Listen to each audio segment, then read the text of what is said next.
everybody. This is Jenna. And I'm Noelle. And this is More Than Murder, where we delve into everything eerie with a side of true crime. More Than Murder is not your typical true crime podcast. Join us on a weekly tour through the haunted, the bloody, the creepy, and the nutty on our Freaky Fridays. Are you ready for the spook fest that we have today? I am so ready because hopefully we will be able to accompany this episode with something special in the future. Yes, because this one... If this is the episode I'm thinking. This episode is right in our backyard. Oh, okay. Yes. So this is a spooky little place called the Rolling Hills Asylum. Okay. Yes, and this is located in Bethany, New York. Mm-hmm. I don't know exactly, but I'd say it's probably like under 2 hours. Yeah, for sure. It's very close. I have driven by it before. Mm-hmm. It's very captivating right when you see it, but unfortunately we've never been inside. So we're going to learn a little bit about it today, and then hopefully in the future we can go inside. And explore. Yes. So basically what we're going to start off with is the history of poorhouses. Poorhouses were very big in the 19th century because we needed a place to put people basically that couldn't take care of themselves. Mm-hmm. So it became a burden of the state, and the state had to open these places called poorhouses or poor farms, as we'll hear them called. Nice. Farms. Exactly, yes. And we'll get into the farm aspect of it because it has a meaning. So poorhouses, they housed orphan children and a lot of times their mother as well. So say that your husband does not want to be with you anymore and he divorces you, or he runs off with somebody, or sadly he dies. You cannot own property as a woman at this time. So you and your children become wardens of the state and you basically have to live in these poorhouses. They were also home to the elderly, physically handicapped, criminals, or the morally corrupt, and of course, the poor. So with these children, there were also criminally insane people in the same exact building. That sounds like a great atmosphere. Yeah, just imagine being a child running around with the criminally insane. Yeah, sounds great. Terrifying. Sounds like Carl Panzram's parents. Yeah, right? Maybe he stayed there too. You never know. He loved New York. I wonder if that was part of the info we missed. It could be, They don't have a lot of information here, so we'll see. And in December of 1826, the Genesee County Board decided to open up their own poor farm. They had a problem. There were too many, poor people and people who couldn't take care of themselves. They needed a place to put them. And we are a big state. It came down to usually every county had their own poor farm because they had to have the ability in their close proximity to put people. It couldn't be, send them to the next county or 3 counties down to the one huge poor farm. It was each place's responsibility. So it officially opened in January of 1827, and they published and announced in the Batavia Times, basically stating if you're poor and live in the county of Genesee, bring all the stuff you have, and you live here now. Great. Yep. Thank you. So if you had a bed, great. If you didn't, great. I don't think that they had much.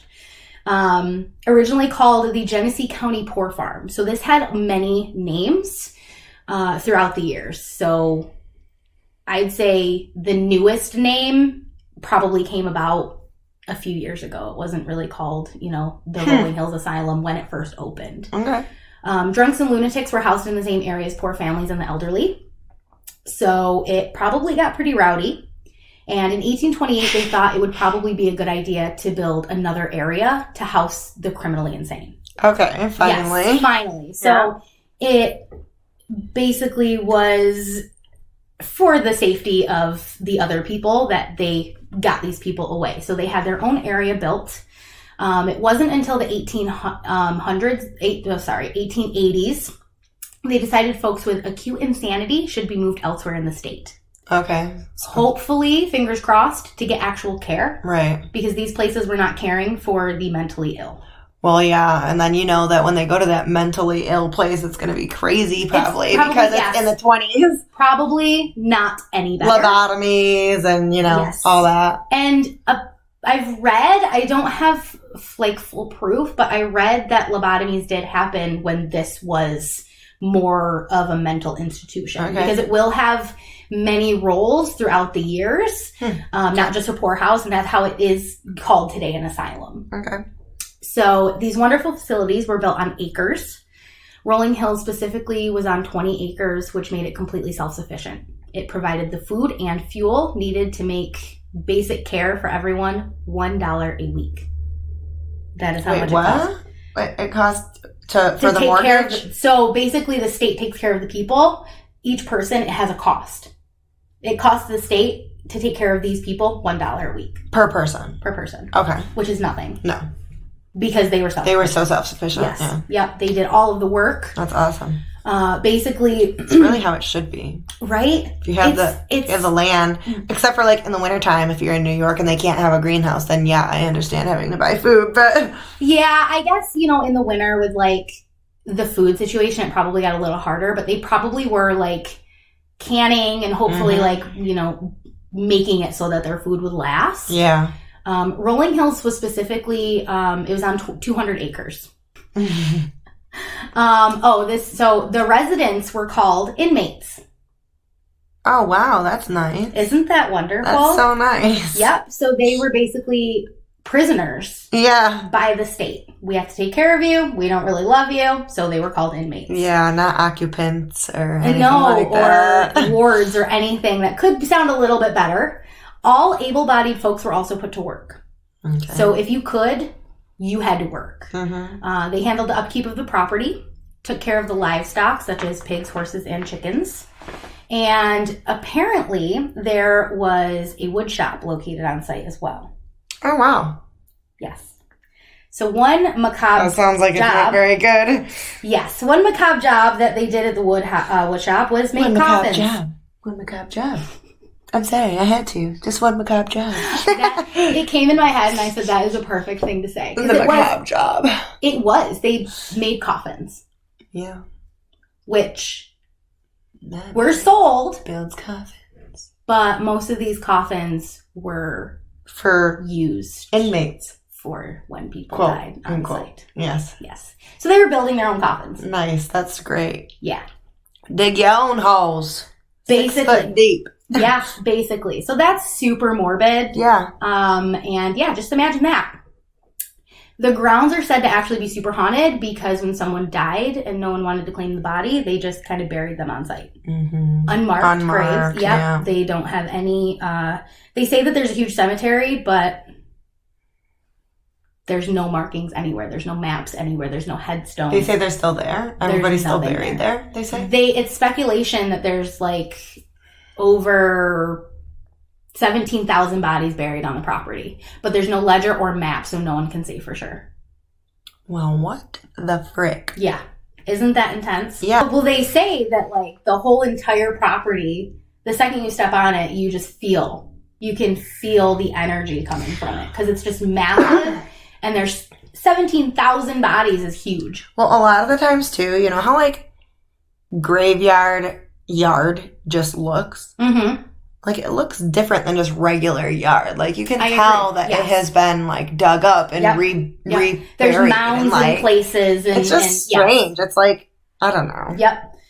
So, basically, in operation from 1827 to 1975, and it served as a pork farm. Wait, hold on. What was those numbers again? 1827 to 1975. Oh my. So over 100 years. Yeah, wow. And it was used for a pork farm, an infirmary. I do believe it was like a hospital for TB at that point in history when TB was huge and most hospitals were made into infirmaries for that. And in the last 10 years, it was used as a nursing home. So that last 10 years was like probably full of a lot of death too. I was going to say, where is the asylum come in through that little... So it's very hard to find out that information because it was so many different things. it wasn't clear on when it was this, when it was that, when it was... Everything is different. You can't even find a Wikipedia for this at all. Like, I don't know if it's the information that people are choosing to give out, but most of the information that I got was from the Rolling Hills Asylum website and different blogs from like the area, because it's a local place. So there's a lot of like Buffalo blogs about it, and it was really hard. Like, a lot of the information on Ghost Adventures, which I did watch, was put down by other people. So all of it is kind of contradictory. Right, so I kind of put together the most accurate that I could find. Yeah, the best timeline you can figure out. Yeah, it's super hard. I think that there was a Wikipedia years ago, but I think once it changed hands, it was... You know what could be messed up about it, too? Is that they could just be calling it the asylum, because technically the definition of asylum is like a place to come to get better and get help and stuff. Yep. So they might just be calling it in general. Oh, this is an asylum of a refuge for the poor and the old and the disabled, even though it's like asylum, when you hear it, just automatically has more of a crazy and negative type of a connotation to it. Whereas 100%. They may just be like, oh, this is actually not an insane asylum. This is just an asylum where people come and may not be treated the best. Yes. And there were crazy people throughout that history, you know, the criminally insane, the lunatics, which word they used a lot in the history, but you can't say for sure exactly what it was, because it wasn't called the Rolling Hills Asylum. It was called the Genesee Poor Farm. Right. Because it was in Genesee. And when did you say they changed the name? Did you say when they changed the name? I didn't have that. No, I didn't have... I wonder when it became the Rolling Hills Asylum. It's been called that for like a long time. Yeah. It wasn't like the new owner changed it or anything. Like, it was just like that when she went there. Yeah. And she bought it because she went on a ghost hunt there and felt like such a connection. And they were about to close it down, and she said, no, I need this place. Yeah. And bought it. Neat. So, like I said, it's privately owned now, and they do lots of events. Like, this place is open to the public. You can do private events where you basically lock down with a group of people all by yourself, or you can go on different tours. She has the website and a Facebook page where you can look for all of the different tours. They do day tours if you're a little lenient on going in at night. It's a pretty spooky place, so I feel that. And they also do like psych lockdowns where they go in quite late at night in the dark. Sweet. And yeah, you can bring in all of your investigative equipment, but definitely look at their website for all of the different rules, because there are definitely criteria to being able to come and tour the facility. So, you know, it's strict. It's real strict. Yeah. You can't have any alcoholic beverages. You can't be under the influence of anything. She will not let you in. Well, I suppose that makes sense. Liability, man. You gotta protect your assets. Yeah. For real. Yeah. So that's the basic history of it. It has been used for ghost hunting since basically it closed down in the 70s. But I'm surprised at how long it was actually running for. I know, that's quite a while, and especially in such a small area. As we know, mental institutions in the 70s weren't a great place. So I'm kind of glad that it didn't end as a mental institution. Yeah. It ended as a nursing home. So, and you'll see, like, when you walk through, because there's pictures, you'll see, like, kind of the infirmary area looks more kind of like a hospital. We'll get into, like, some of the rooms, because they have a Christmas room. Yeah, it's like decorated for the... I think I have heard about that, children. But for like the kids, and like they say that the kid will play or something. I don't know. You tell me. It's terrifying. So I'm all blanketed up for my scary ghost stories, so I'm ready. Let's get spooky. So this location has been featured on many prominent ghost investigation shows. It's said to be one of the most haunted places in New York and in the U.S., I read. But like I said in an earlier episode, it's conflicting sometimes about those things, because you'll find it on one blog and then you won't find it on another blog. So I didn't include that as like fact. But the ghost investigation shows are Paranormal Challenge, Ghost Hunters, and of course, Ghost Adventures. I have a love for ghost adventures, an irrational love for ghost adventures. And it's a really good episode. It's an early one. And at the end, I'll kind of go into how you can watch that. So the first room we're going to visit, and we're going to visit kind of tour-like, where I take you through the rooms. Sweet. Like it. I like it a lot. Yeah. So we're going to go to Hattie's room. Hattie's room. Hattie, yes. And this is located on the first floor in the east wing. Okay. And this is a little bit sadder. It's said to be haunted by a patient of the nursing home. So An elderly lady. The owner of Rolling Hills reports she left a tape recorder running in this room, and she caught the distinct voice of an elderly woman calling out, "Hello." I love how you did that. I'm sorry. Terrifying. That is. And it was distinct, pretty good. Elderly woman voice. Yeah. Because you know, like when you hear an EVP, sometimes you can tell if it's a man, if it's an older man, a younger man, based on that. So I have goosebumps. I had goosebumps when I was reading it. It's so spooky. The next one is a pretty famous guy. He's pretty famous at this location. Okay. His name is Roy. Okay. So the apparition of Roy is one that is actually most seen, and it's most well known. So Roy has a sad story, of course, because most of these people that were coming here, they didn't want to come here. They didn't have a choice to come here. It was a place where you could literally just ship someone off to. Well, yeah, and most of the time with spirits anyways, a lot of the times they don't have happy endings or, happy stories of life, so. Especially this guy. I would assume this place is no better. No. And Roy had gigantism. Okay. So from an early age, he started growing rapidly. It basically is, his cells are growing rapid, a lot faster. Mm-hmm. So he's growing at an excessive rate. And his family was ashamed of him because he kind of had odd features. Well, sure. His face kind of protruded in areas because he was growing at a rapid pace. Mm-hmm.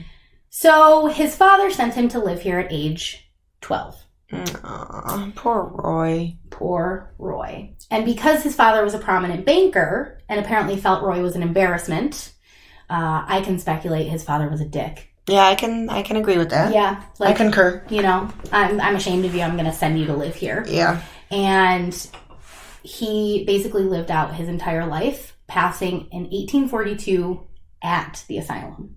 He lived out. So how old do you think he was?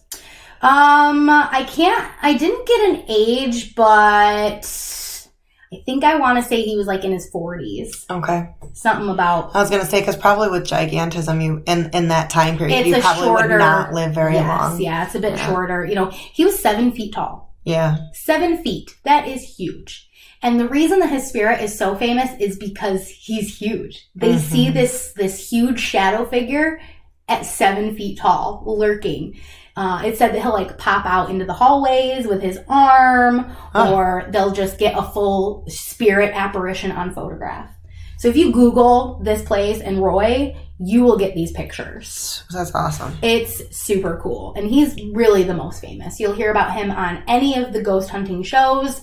He is all over the website, there's testimonies on the website as well of people's own experiences. Cool. So they definitely have seen Roy. And I feel like I would love to see Roy, but I also feel like I'd be shaken in my britches because the 7 foot tall shadow figure coming towards me, I don't know how I'd feel about that in an old asylum. I'm pretty excited.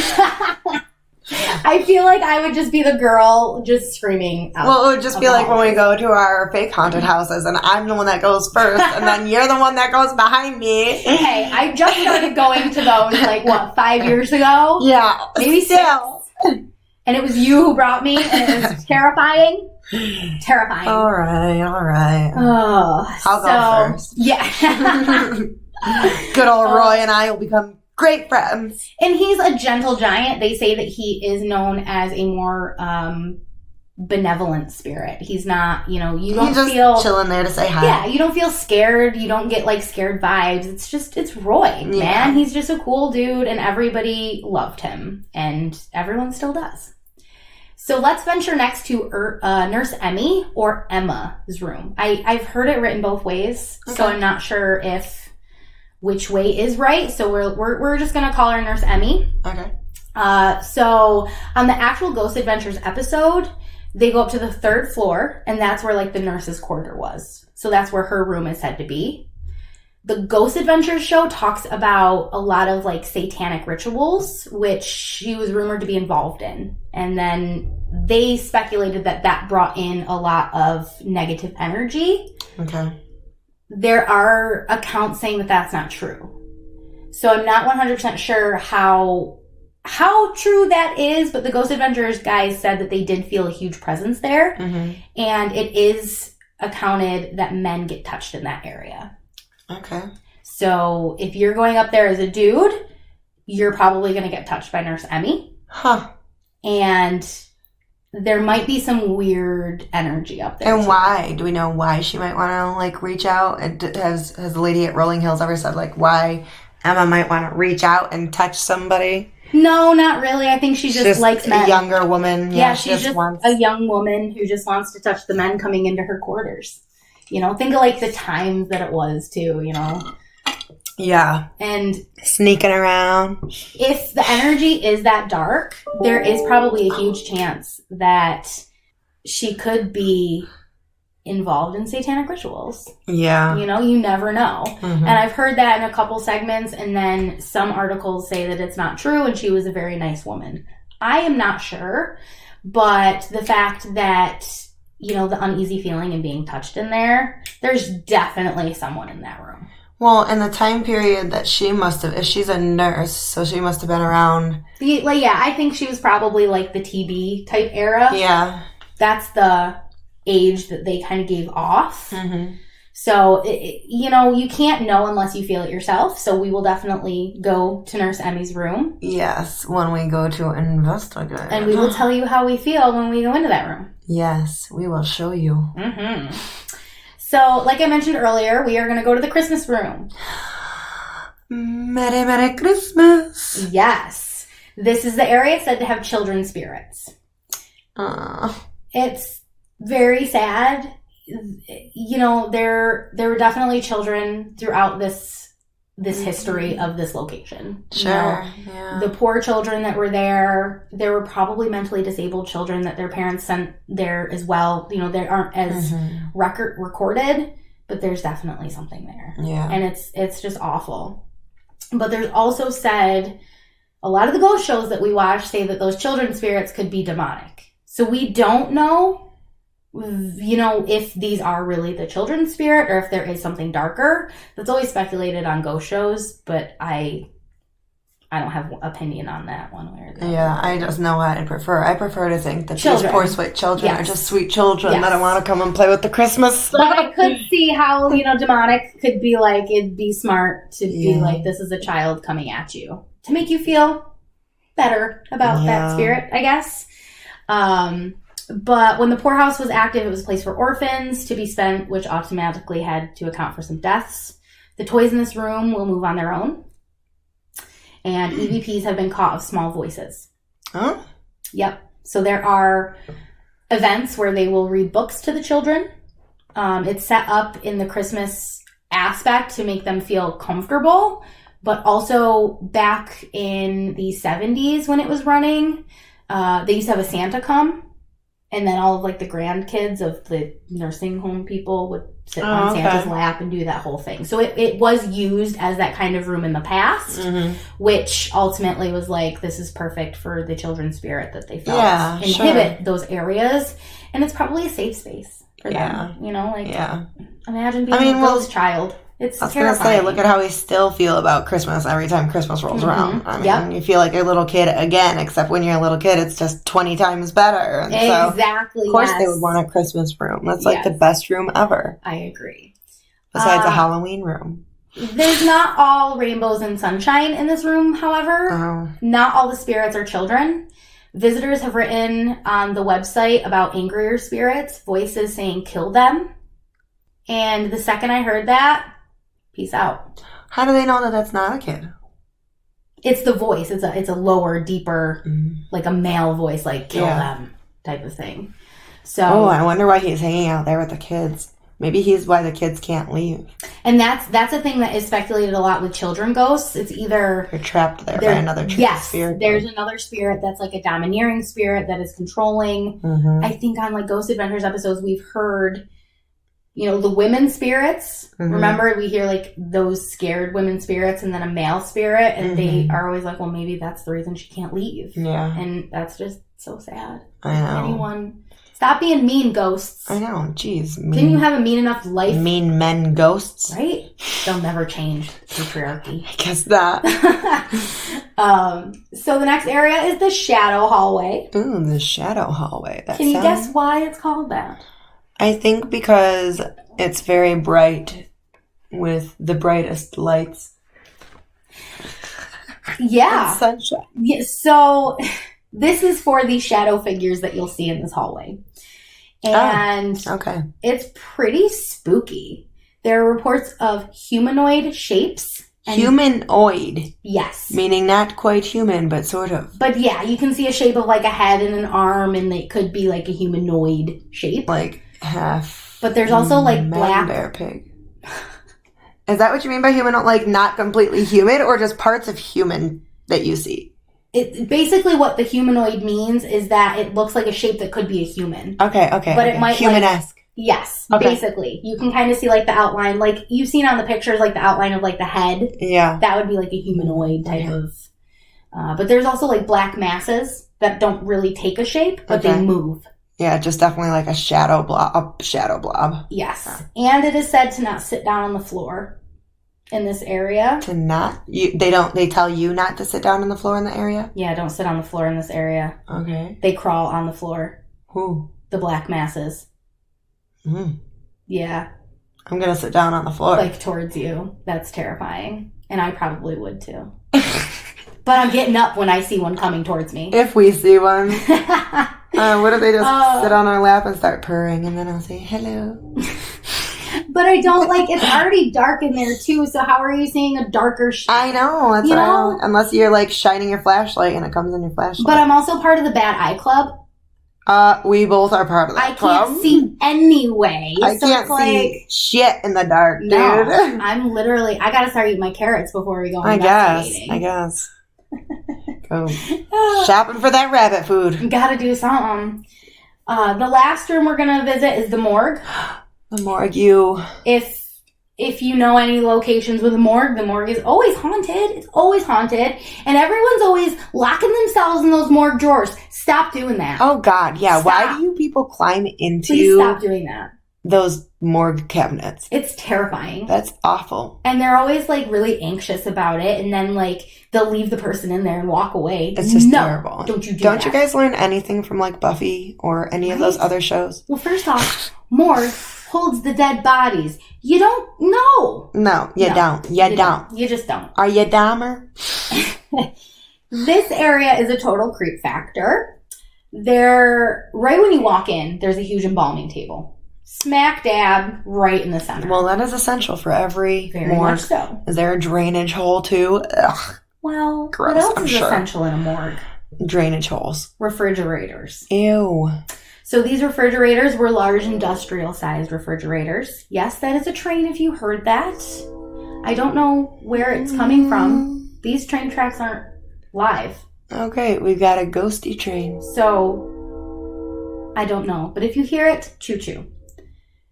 And where was I? Oh, yeah. So industrial-sized refrigerators, which... Ugh, freezers are in refrigerators. They did put bodies in. Gross. They definitely refrigerated some bodies in there. Yum, yum for us. And they're original.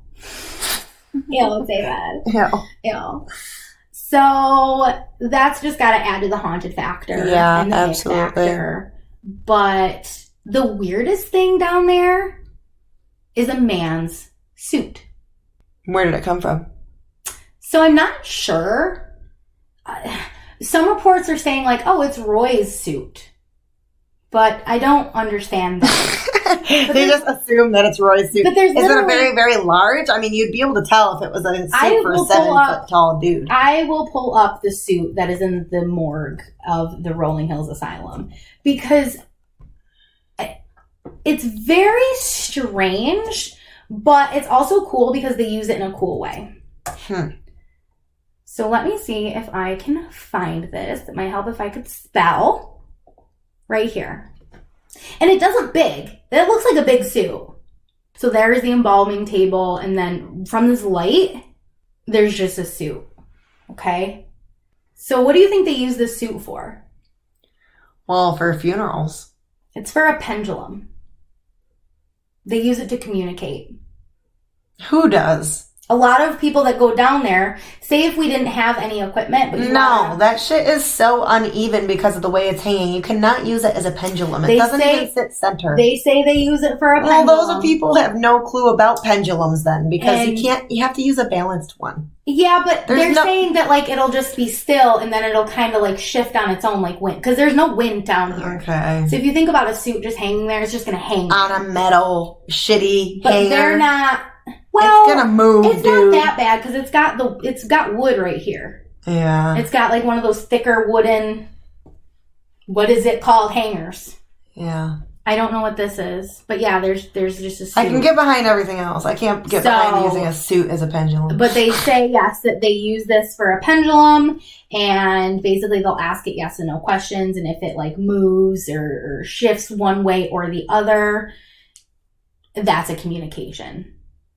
Which you gotta sometimes use. Why don't they just bring their own fucking pendulum and know that it's actually working instead of a suit? I think they didn't put it there for that reason, I don't think. I think it was there and then it just kind of ended up being like that. Like if you're down there and you're just sitting there and it starts to move. Yeah. And you can you do the control like you do with a pendulum. So they're gonna ask it yes and no questions, kind of figure out if it's right. And then they're not just going to base it like yes or no and then base it off one movement. They're going to control the area and then see if it works. Yeah. So we'll definitely have to see if we can get it to move. Yeah. I mean, we're going to have to go into the morgue. No, that's fine. It's just my level of disdain and not belief. As a spiritual person myself, using a suit as a pendulum is just ridiculous. Think, yes, but it's not like they just hung it for that reason. I think. It was there. For what reason, I'm still not sure. There's really no information. If anybody knows, write us in. But I have no idea why it's there. But it is there, and it'll sometimes move on its own. Which is? And there's another. Yeah. And see, now it's turned. This is Nurse Emma's room. Aww. Mm-hmm. Looks like a sexy room. Apparently that's where they did all the satanic rituals. Apparently. I thought that when I was watching the Ghost Adventures one that there was like a pentagram. On a wall? I think so. But they might have painted over it. Mm-hmm. Their episode is very old. Yeah. And it was before the new owner owned it. Like, oh, wow. Okay. So it's a very old episode. And that's why, like, it's conflicting so much. Mm-hmm. But it is a cool place. I think it is haunted. Yeah, absolutely. Definitely. I can't wait to go. I want to go in there. Right now is really, Halloween. That's the best time because they're always doing Halloween specials. Yeah.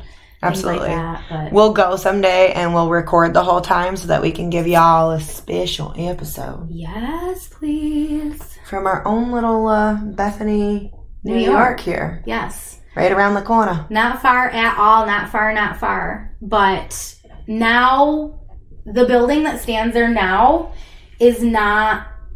There used to be so many outbuildings. So it's just the single building there. It's not the whole compound anymore. Not anymore. No, a lot of wonder why or when they took them down. So the reason that they did that was because vagrants, poor people, homeless people, and kids, they were afraid that they were going to go in and vandalize the place. Mm-hmm. So they figured we might as well just tear all this stuff down. Yeah, which we can see as evidence as our awesome history right in Dansville has been completely just wrecked by vandalism. Yep, 100%. All that. So it sucks. And that, that's a shame. There's so many other places like that, like the Letchworth Village, that's also in New York State. It's kind of a poorhouse type of thing. They have tons of outbuildings that are just overridden with moss and falling apart, and they're kind of dangerous to even go into now. So those are the fun ones. I know, but you don't want to hurt yourself. I know. Scary in a non-ghosty, more physical way. Exactly. So, unfortunately, it was a short one. They didn't have a ton of information, which just was not cool. You know, you can find a lot of, like, why they started it and that kind of information, but it gets really murky after that. Like, what it was every year and the breakdown. And we don't have a Wikipedia.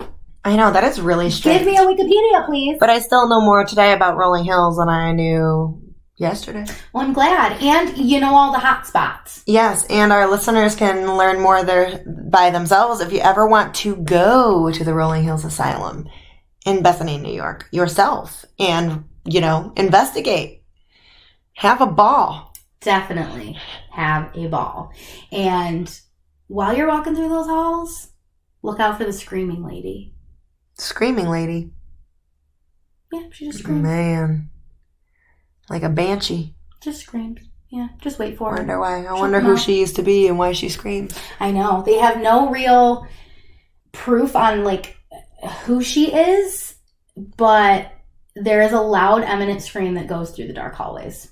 Freaky. So go visit and say hi to her for me. Yeah, I hope we hear her when we go. I'll scream back.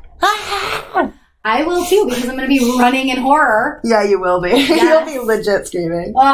So if you want to check out any of the EVPs or any of the pictures, there is a lot on the Rolling Hills Asylum website. And if you want to watch the Ghost Adventures episode, that is Season 3, Episode 7, according to the Travel Channel website. So check that out. Yeah, check it. That's really all I got. It's a scary, spooky place. Until next week. Yeah. Okay. And what are we covering next week? Oh, All Hallows Eve. Oh, it's Halloween. You can't see it, but I did the creepy witch finger thing. You can't see it. And I did a really weird face with my face. Which I saw that. Yes, she did. So we will be back for a special Halloween episode. We have some really creepy things that we are going to cover. We'll both be telling you stories that day, one story each. So that gives you 2 stories and 1 episode next week. Because we're just so generous. Yeah, and, you know, our episode comes out on Freaky Friday. The next day is Halloween. It just works out so well. Perfect. So while you're getting your kids' makeup on and stuff like that, while you might want to put an earbud in, give us a listen while you're getting ready for your spooky shenanigans. And in the meantime, find us on our socials. Follow us on Facebook at More Than Murder. Follow us on Twitter at _murder. And follow us on Instagram at More Than Murder Pod. If you'd like, you can also write in any show ideas or any comments you may have to morethanmurderpod@gmail.com. Say hi. And now say bye. Bye. Bye.